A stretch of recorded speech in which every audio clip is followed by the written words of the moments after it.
میرے ترکش میں، اس لیے آپ حضرات جگر تھام کے بیٹھے۔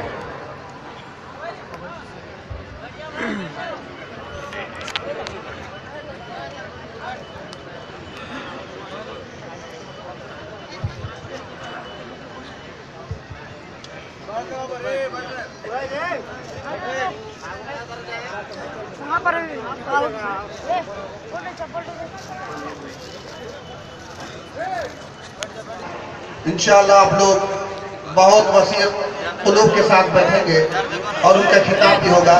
ابھی تو ابتدا ہے، ابتدا کا یہ عالم ہے، انتہا پھر آ جانا۔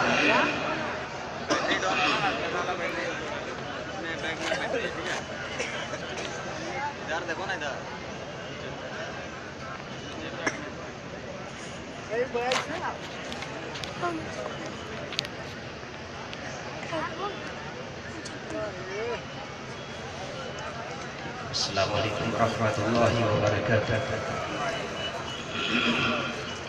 بسم اللہ الرحمن الرحیم۔ الحمد للہ رب العالمین والصلاة والسلام علی سید المرسلین وعلی آلہ وصحبہ اجمعین، اما بعد۔ اعوذ باللہ من الشیطان الرجیم، بسم اللہ الرحمن الرحیم۔ إن الله يأمركم بالعدل والإحسان وإيتاء ذي القربى وينهى عن الفحشاء والمنكر والبغي يعظكم لعلكم تذكرون۔ وقال الله عز وجل: إن الله وملائكته يصلون على النبي يا أيها الذين آمنوا صلوا عليه وسلموا تسليما۔ اللهم صل على محمد عبدك ورسولك وصل على المؤمنين والمؤمنات والمسلمين والمسلمات وبارك على محمد وأزواجه وذرياته أجمعين۔ رب اشرح لي صدري ويسر لي أمري واحلل عقدة من لساني يفقهوا قولي رب زدني علما۔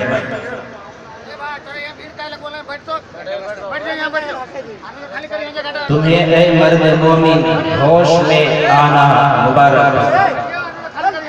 تمہیں اے مرد مومن ہوش میں آنا مبارک ہو۔ میں توحید کی کر جوش میں آنا مبارک ہو۔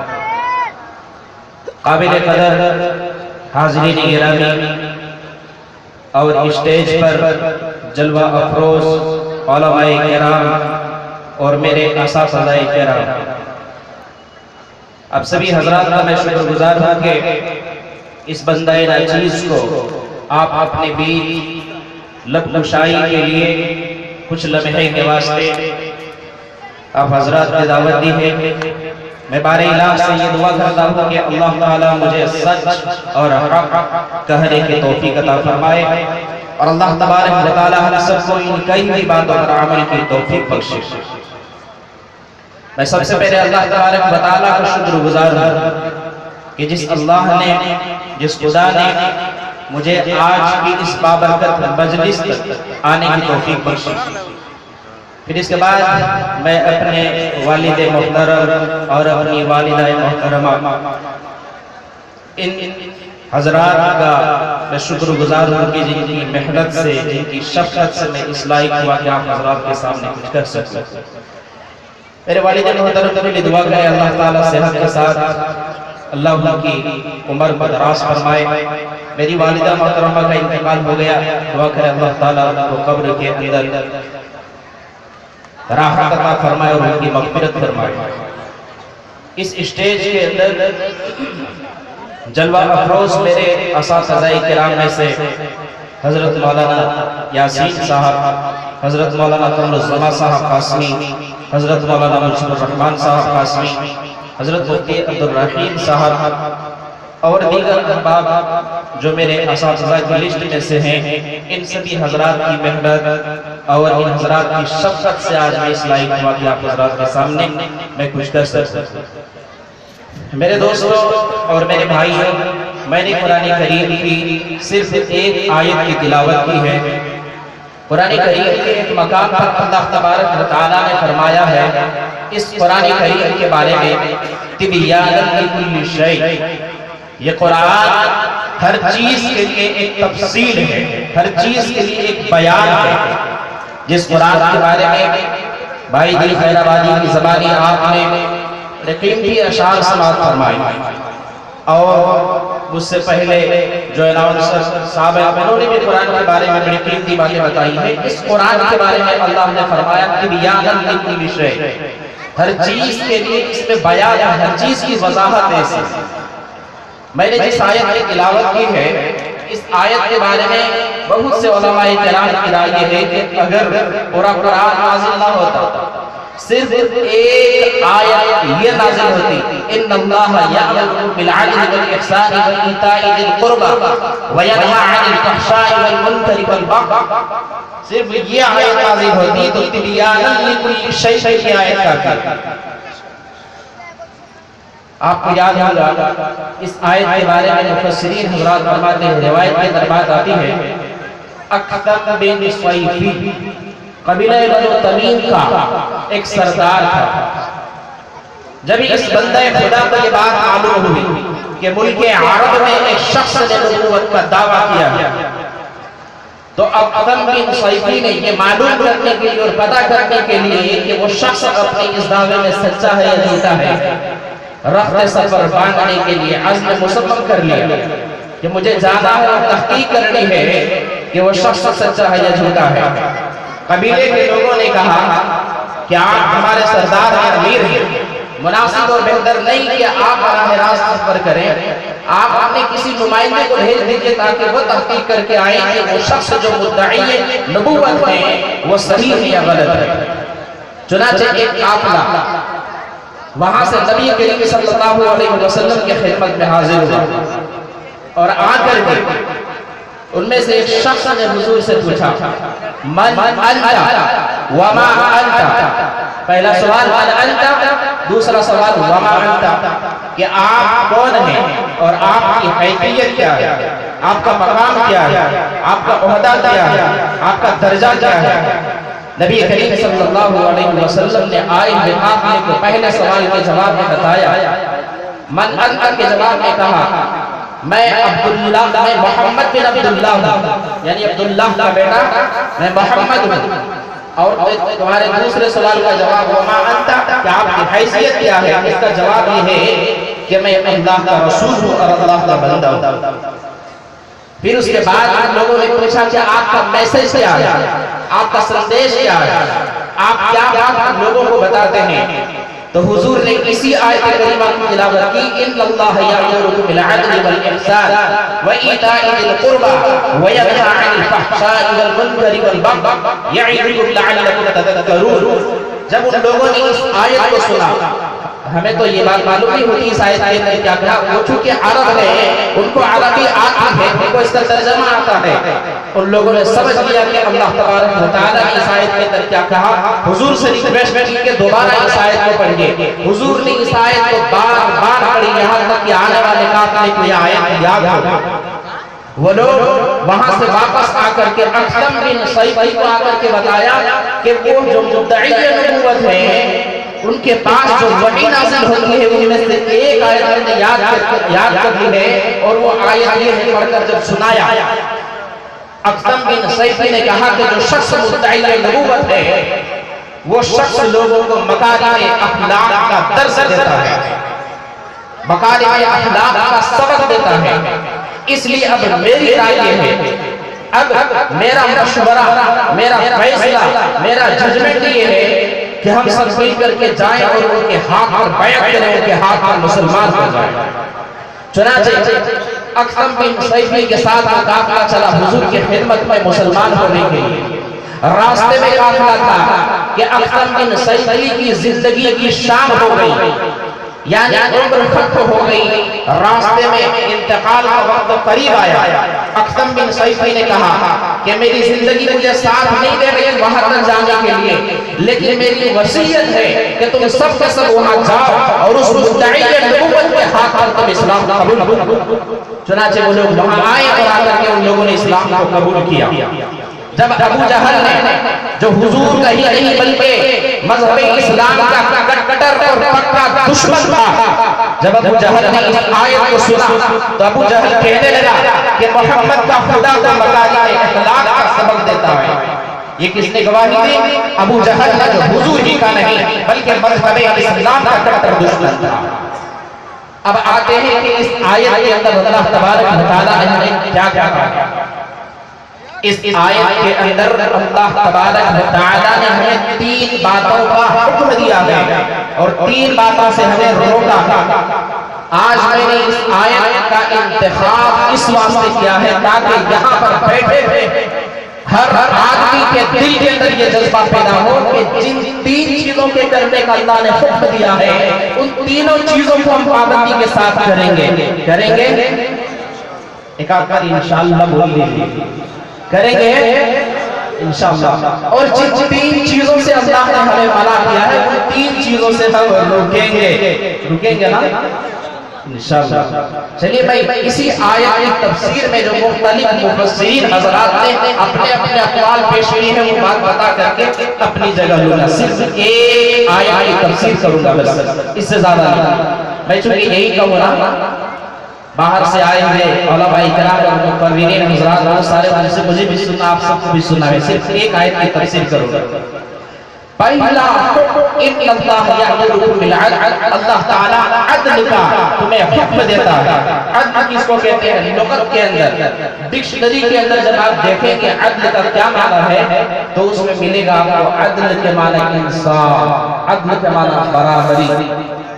لیکن اصطلاح کے اندر عدل کہتے ہیں ہر چیز کو وہ مقام دینا اور ہر چیز کے ساتھ وہ سلوک کرنا جس کی وہ مستحق ہو، ہر چیز کو وہ حق دینا اور ہر چیز کے ساتھ وہ سلوک کرنا جس کی وہ مستحق ہو، اس کو عدل کہا جاتا ہے۔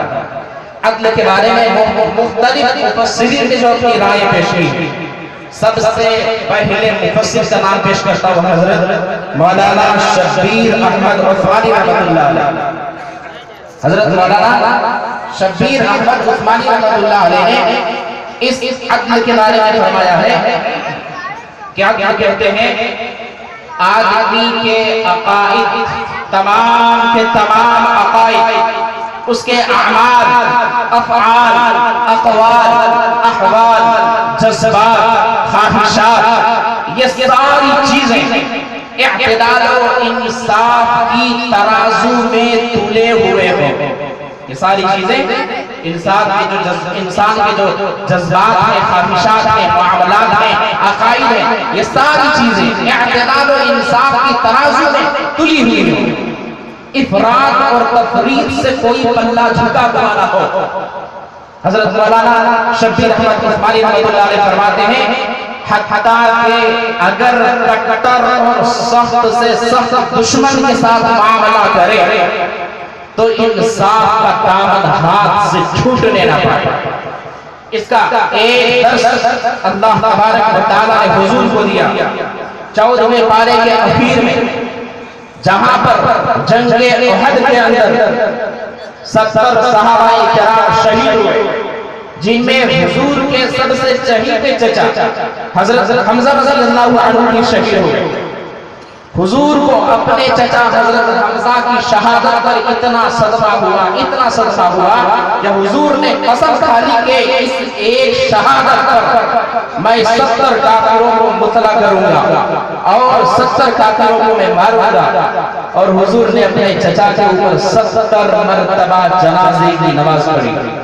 علماء کرام اسٹیج پہ جلوہ افروز گواہی دیں گے 70 مرتبہ حضور نے اپنے چچا حضرت حمزہ کے اوپر جنازے کی نماز پڑھی اور حضور نے قسم کھائی کہ میرے چچا کے بدلے میں 70 کافروں کو میں قتل کروں گا، مطلع کروں گا۔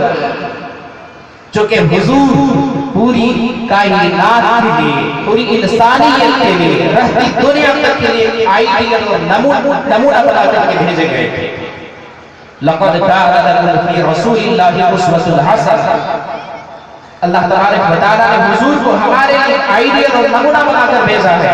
حضور ایک شہید کے بدلے میں 70 کو قتل کریں تو یہ کون سا انصاف ہوگا؟ پھر آپ کی امت کون سا انصاف سیکھے گی؟ اس لیے آیت نازل ہوتی ہے، آسمان سے آیت آتی ہے وَإِنْ عَاقَبْتُمْ فَعَاقِبُوا بِمِثْلِ مَا عُوقِبْتُم بِهِ وَلَئِنْ صَبَرْتُمْ لَهُوَ خَيْرٌ لِّلصَّابِرِينَ. اگر آپ بدلہ لینا چاہیں، اگر آپ انتقام لینا چاہیں تو آپ اتنا ہی لیجیے جتنا آپ کے ساتھ معاملہ ہوا ہے. ایک کی شہادت کے بدلے میں ایک کو صرف قتل کیا جائے گا، 70 کو نہیں. لیکن اگر آپ اس پر بھی صبر کر لیں گے تو یا بہتر ہے. تاریخ گواہ ہے، حدیث کی کتابیں موجود ہیں، روایت کے دربار موجود ہے. حضور نے اپنی قسم کو توڑ دیا اور قسم کا آپ نے کفارہ ادا کیا. نبی پاک صلی اللہ علیہ وسلم نے عدل اور انصاف کر کے بتایا، اس کو عدل کہتے ہیں. حضرت مفتی شفیع احمد عثمانی رحمۃ اللہ علیہ جو ملک پاکستان کے مفتی اعظم ہیں، دنیا سے گزر گئے، اللہ ان کو جنت کے اندر اعلیٰ مقام عطا فرمائے. انہوں نے اس عدل کی تفسیر یہ کی ہے، افراط اور تفریط کے بیچ کا جو راستہ ہے اس کو عدل کہتے ہیں. بعض مفسرین نے کہا ہے کہ انسان کے ظاہر اور باطن یعنی اندر اور باہر دونوں کی برابری کو عدل کہتے ہیں. جو چیز انسان کہتا ہے وہ چیز اندر ہو، جو اندر وہ چیز انسان کہتا ہے. قرآن میں ایک مقام پر یا ایھا الذین آمنوا لم تقولون ما لا تفعلون کبر مقتا عند اللہ ان تقولوا ما لا تفعلون. اے لوگوں تم وہ بات کیوں کہتے ہو جس بات کو کرتے نہیں ہو؟ گناہ کے اعتبار سے بات بہت بڑی ہے کہ جس بات کو تم کہتے ہو اس کو کرتے نہیں، جس کو کرتے ہو اس کو کہتے. تو انسان کا اندر اور باہر دونوں اگر برابر ہے تو بعض مفسرین کہتے ہیں کہ اس کو عدل کہا جاتا ہے.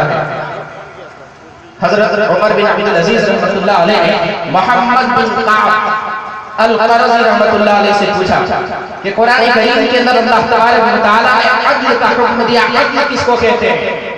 ذرا بات علمی ہو رہی ہے، سمجھ میں ذرا کم آتی ہوگی، تھوڑی دیر کے بعد انشاءاللہ سمجھ میں آئیں گے.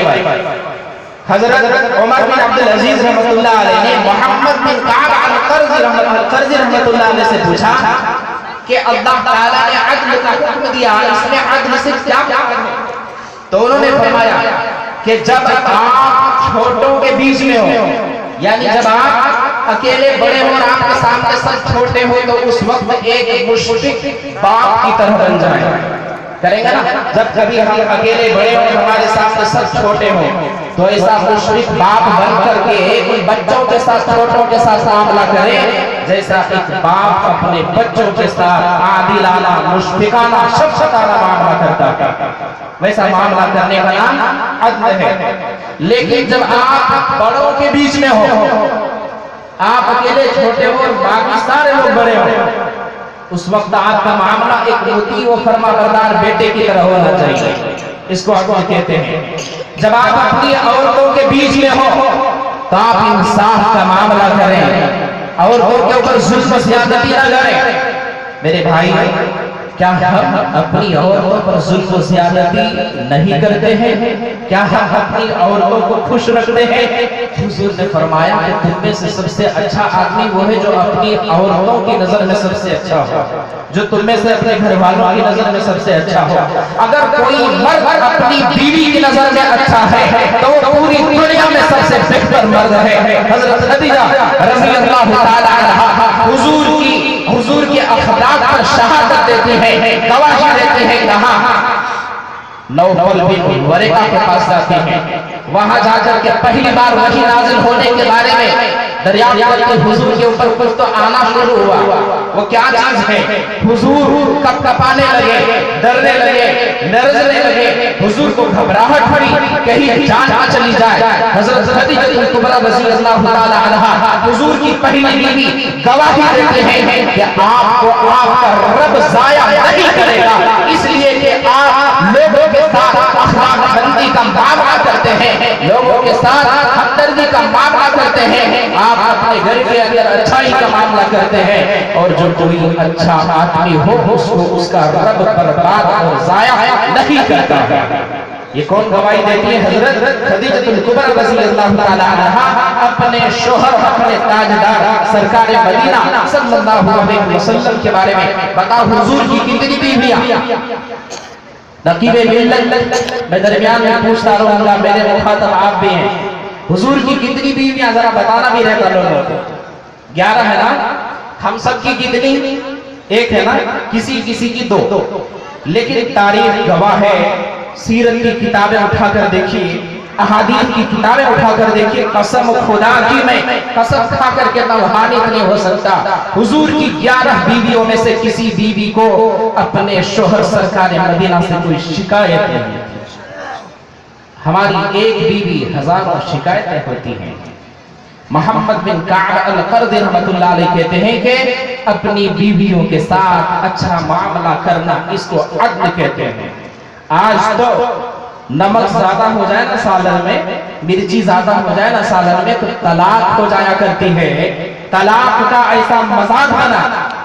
حضرت مولانا یاسین صاحب متوجہ ہو، مسلم پرسنل لاہور کے سلسلے میں مسائل کھڑے ہو رہے ہیں، عورتوں کو لے کر کے احتجاج کر رہے ہیں، پارلیمنٹ کے اندر ہمارے خلاف قوانین بن رہے ہیں، مسلم پرسنل لاہور کو بے حیثیت بنانے کے لیے کوششیں ہو رہی ہیں. کیوں کبھی سوچا ہم نے کیوں؟ طلاق کے بارے میں طلاق بل پیش ہو رہا ہے، کبھی راجیہ سبھا میں، کبھی لوک سبھا میں، کبھی ہم نے سوچا کہ یہ سب کچھ کیوں ہو رہا ہے؟